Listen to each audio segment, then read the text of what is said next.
এই সুন্দর ড্রেসটার উপরের পার্টটা এবং এই সুন্দর ফুলের ডিজাইনটা কিভাবে করেছি সেটাই দেখাচ্ছি আজকের ভিডিওতে।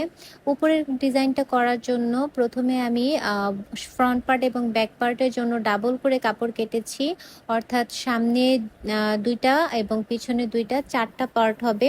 এখন এটাকে ভালো করে আমি অ্যাটাচ করে নিচ্ছি পুরো সাইডে, শুধু কোমরের সাইডটা ফাঁকা রেখে। এবং নেকের ডিজাইনটা আমি প্রথমে সামনে দিচ্ছি হচ্ছে ভি নেক এবং পিছনেরটা হচ্ছে আর একটা হুক সিস্টেম নেক দিব। আর এটাকে কিন্তু আমি পরে ফোল্ড করে নিব অপর পার্টটাতে। এভাবে সাইডটা কর্নার সুন্দর করে এভাবে কাট করে নিতে হবে যাতে করে ফিনিশিংটা ভালো আসে। এই যে এটা হয়ে গেছে আমার ফ্রন্ট পার্ট। এখন আমি ব্যাক পার্টটার সুন্দরভাবে সেমভাবে এটাকে সেলাই করে নেব।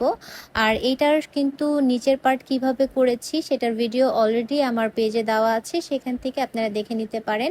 আর এটা হচ্ছে ব্যাক পার্ট, পিছনে একটা হুক হবে।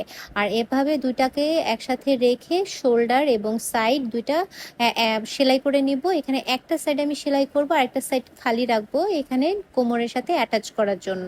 ফ্লাওয়ারের ডিজাইনটা নেক্সট পার্টে দেখাবো। আল্লাহ হাফেজ।